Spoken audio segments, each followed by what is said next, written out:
दीनदयाल उपाध्याय गोरखपुर विश्वविद्यालय के दीनदयाल उपाध्याय शोध पीठ में आप सभी का हार्दिक स्वागत। हमारी यशस्वी कुलपति प्रोफेसर पूनम टंडन एवं शोध पीठ के निदेशक प्रोफेसर हिमांशु चतुर्वेदी के प्रयासों से प्रारंभ हुए इस विशेष व्याख्यान माला में हम दीनदयाल उपाध्याय के विचारों पर केंद्रित बातचीत करेंगे।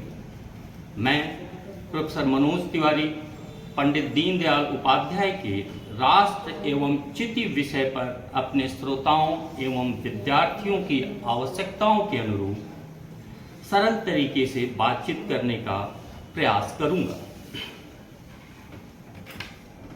तत्कालीन संयुक्त प्रांत एवं उत्तर प्रदेश के मथुरा जिले के एक छोटे से गांव नंगला चंद्रभान, जिसे अब दीनदयाल उपाध्याय धाम भी कहा जाता है, में 25 सितंबर 1916 को श्री भगवती प्रसाद के घर जन्म लेने वाले पंडित दीनदयाल उपाध्याय आधुनिक भारत के सबसे तेजस्वी, यशस्वी एवं तपस्वी चिंतकों में प्रमुख स्थान रखते हैं।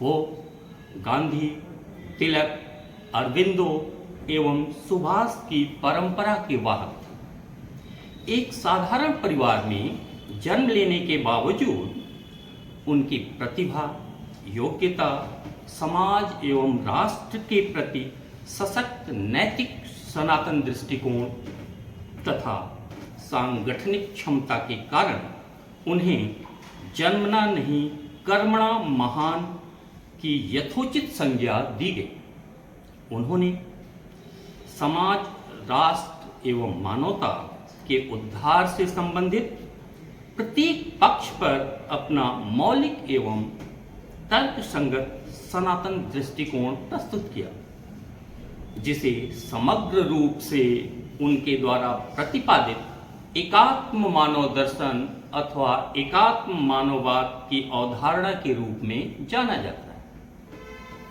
इसे हम मानवता अथवा सभ्यता की प्रत्येक समस्या के अत्यंत ही तार्किक, स्पष्ट एवं सरल समाधान के रूप में देख सकते हैं। इन्हीं सब कारणों से विद्वानों ने उन्हें आधुनिक भारत के चाणक्य, आधुनिक भारत के बृहस्पति, राष्ट्र ऋषि, ब्रह्मर्षि, महान दार्शनिक, नैतिक राजनीतिज्ञ, प्रखर चिंतक, राष्ट्रभक्त, समाज सुधारक इत्यादि उपमाओं से विभूषित किया है। पंडित दीनदयाल ने समाज, संस्कृति, राष्ट्र, राजनीति, अर्थनीति इत्यादि विषयों पर चर्चा के क्रम में ही राष्ट्र एवं राष्ट्र की चित विषय को भी अत्यंत सरल और स्पष्ट तरीके से व्यक्त करने की कोशिश की, जिस पर आज हम संक्षेप में चर्चा करेंगे। दीनदयाल जी ने राष्ट्र जीवन की दिशा नामक पुस्तक में लिखा कि राष्ट्र एक अस्थाई सत्य है। उसका अस्तित्व उसके नागरिकों का ध्येयभूत भाव होता है, अर्थात सबसे प्रमुख भाव या लक्ष्य होता है।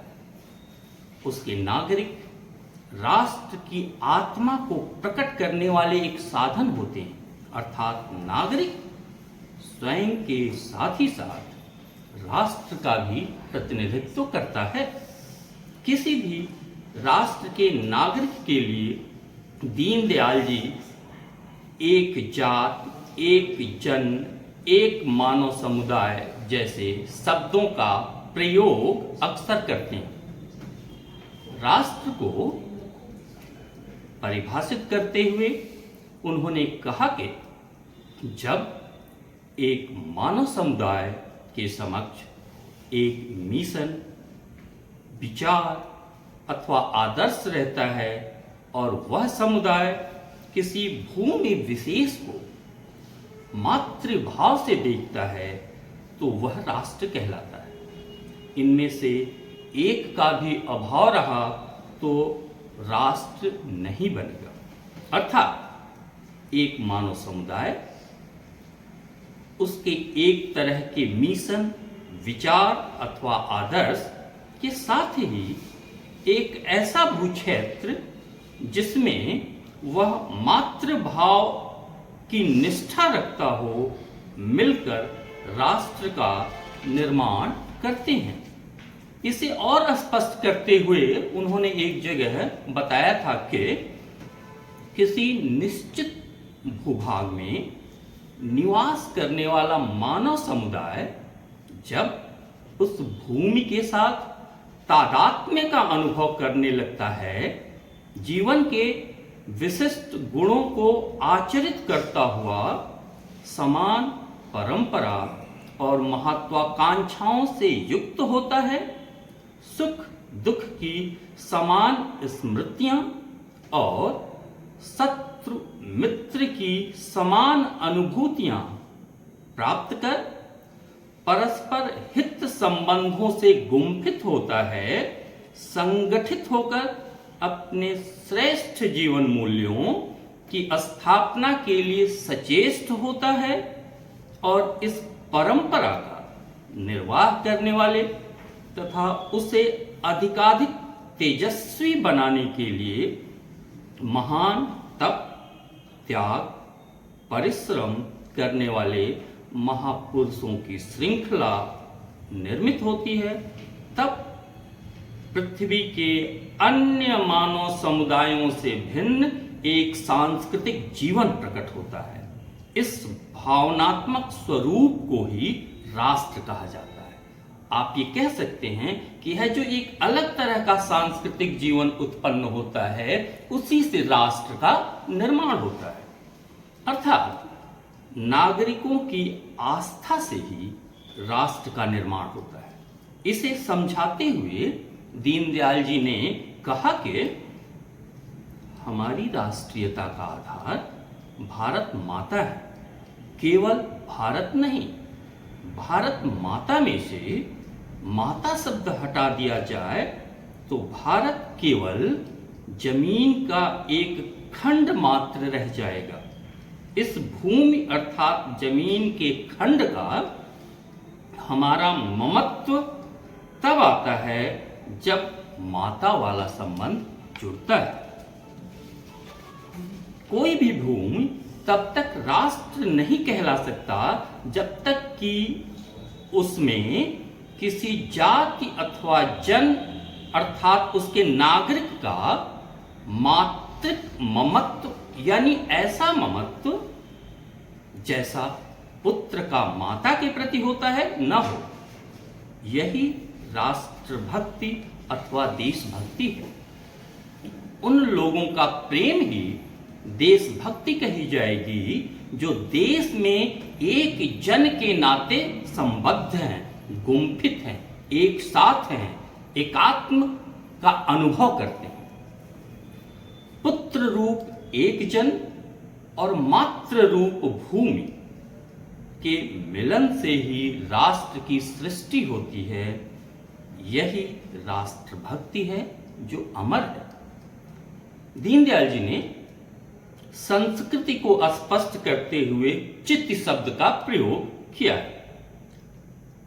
चित्त को वो और परिभाषित करते हुए कहते हैं कि राष्ट्र के प्रति भक्ति तथा वहां के जनसमूह के प्रति सहानुभूति की भावना का मूल कारण न तो हमारी यह स्वार्थों की एकता है और न ही समान शत्रु या मित्र भाव ही। हमारी देशभक्ति तो राष्ट्र के संपूर्ण जन समाज के प्रति ममत्व की भावना के कारण है, जो कि एकात्म तत्व है या जो एकात्म तत्व का परिणाम है। व्यक्ति की आत्मा के समान ही राष्ट्र की एक आत्मा होती है। राष्ट्र की इस आत्मा को हमारे शास्त्रकारों ने नीति एवं सिद्धांत में चित्त कहा है। मैकडूगल एक पाश्चात्य विचारक है। वो कहता है कि किसी भी समूह की एक मूल प्रकृति होती है, वैसे ही चित्त किसी समूह अथवा समाज अथवा राष्ट्र की वह मूल प्रकृति है जो जन्मजात है, अर्थात चित्त मूलभूत तत्व है। प्रत्येक समाज अपनी चित्त के साथ ही पैदा होता है और उस समाज के संस्कृति की दिशा यह चित्त ही निर्धारित करती है। अर्थात जो चीज किसी समाज की चित्त अथवा मूलभूत प्रकृति के अनुरूप होती है, वह उस संस्कृति में सम्मिलित कर ली जाती है। दीनदयाल जी उदाहरणों के माध्यम से इसे समझाने की कोशिश भी करते हैं। उदाहरण के तौर पे महाभारत के युद्ध में पांडवों की विजय और कौरवों की पराजय हुई। इसमें पांडवों की विजय को हम धर्म की विजय कहते हैं और कौरवों की पराजय को अधर्म की पराजय कहते हैं।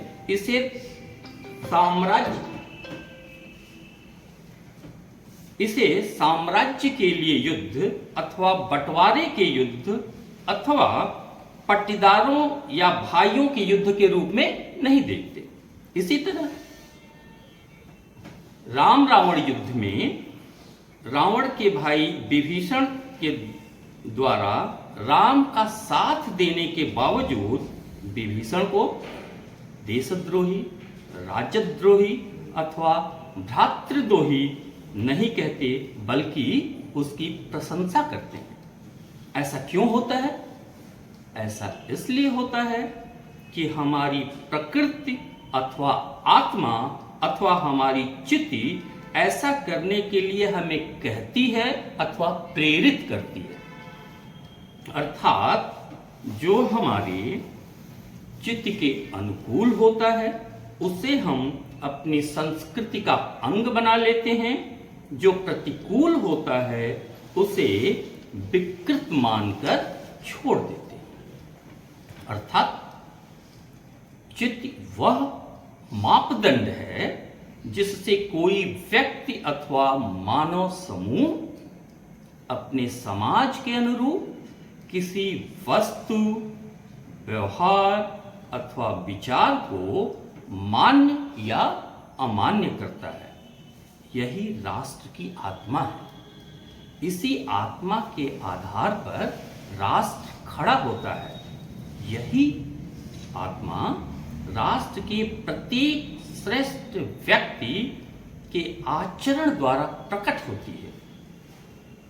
इसीलिए यह कहना सही है कि व्यक्ति अपने राष्ट्र की आत्मा को प्रकट करने वाला एक साधन है। एकात्म मानव दर्शन के अंतर्गत चित्त का विचार दीनदयाल जी का चिंतन वैशिष्ट है। उनका यह मानना है कि चित्त के प्रकाश से ही राष्ट्र का अभ्युदय होता है और चित्त के आक्रांत होने से राष्ट्र का अधः पतन होता है। परतंत्र अवस्था में चित्त आक्रांत होती है। जन समाज में उसका प्रकाश अत्यंत क्षीण होने लगता है। केवल ऐसी अवस्था में कुछ शुद्ध एवं सात्विक वृत्ति के लोगों में ही उसका आविर्भाव होता है।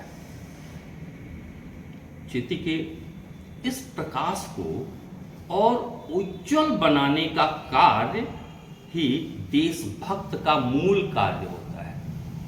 यानी उदाहरण के तौर पे हम ये कह सकते हैं कि जब भारत परतंत्र था, उस परतंत्रता की अवस्था में कुछ ऐसे महापुरुषों का आविर्भाव हुआ जिनकी चित्त बहुत शुद्ध और सात्विक वृत्ति की थी, जो राष्ट्र के लिए मर मिटने को तैयार हुए और उन्होंने धीरे धीरे राष्ट्र को आलोकित करने के लिए नागरिकों को जागृत किया और हमने अपनी स्वतंत्रता की लड़ाई जीत ली।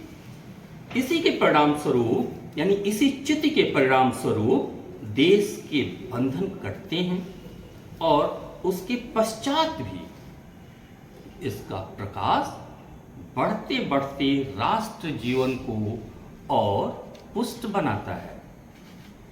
प्रत्येक राष्ट्र अपनी स्थिति, प्रकृति एवं प्रवृत्ति के अनुसार विकास करते हुए आवश्यकता अनुसार अनेक तरह की संस्थाओं का निर्माण करता है। जैसे कि किसी मनुष्य की आत्मा अपने जरूरत के हिसाब से अपने अंगों का निर्माण करती है, उसी तरह से राष्ट्र की आत्मा अर्थात चित्त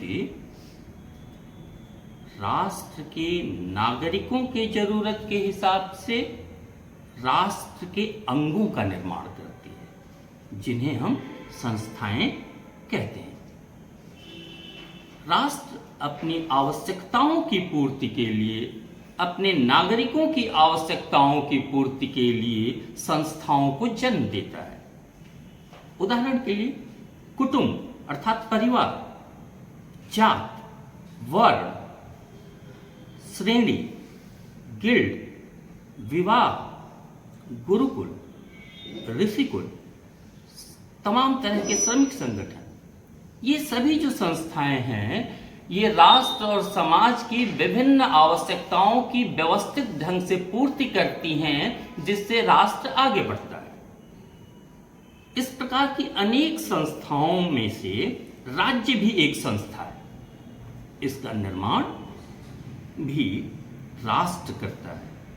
पश्चिमी जगत में राज्य और राष्ट्र को एक साथ मिला दिया गया, अर्थात इन दोनों को ही एक ही समझा गया, जबकि वास्तव में ऐसा नहीं है।